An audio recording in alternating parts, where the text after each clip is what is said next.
يلا نعمل الكايزر زي الجاهز واحلى كمان. لو محتاجه الوصفه كامله بالتفاصيل هتلاقيها على قناتي سوسو كيتشن على اليوتيوب.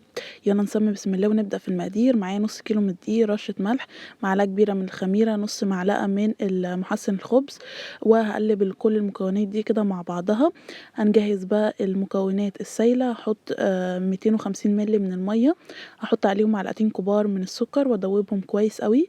احطهم على الخليط المكونات الجافه، هنزل عليهم بمعلقتين زبدة سايحة، وأعجن العجينة كويس جدا لحد لما أحصل على عجينة متماسكة. وبعد ما أتأكد إن هي اتعجنت كويس جدا بحط عليها بس معلقتين من الزيت عشان تنعم معايا العجينة، وبعجن كويس قوي. بعد كده بحطها في البولة وبسيبها ترتاح 10 دقايق. بعد ما بترتاح ببدأ إن أنا أطلعها وبقطع وبقسم الكايزر على حسب المقاس اللي أنا عايزاه.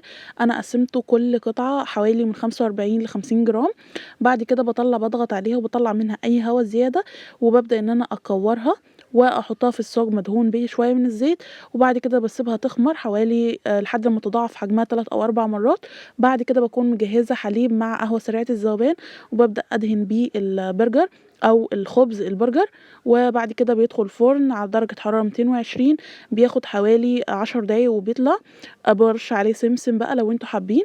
بعد ما بيطلع بديله بخه من الميه وبغطيه، وبعد كده بنفتحه كده وبنقدمه. هش جدا وطري جدا. ان شاء الله الوصفه تعجبكم، ما تنسوناش في اللايك والشير. باي باي.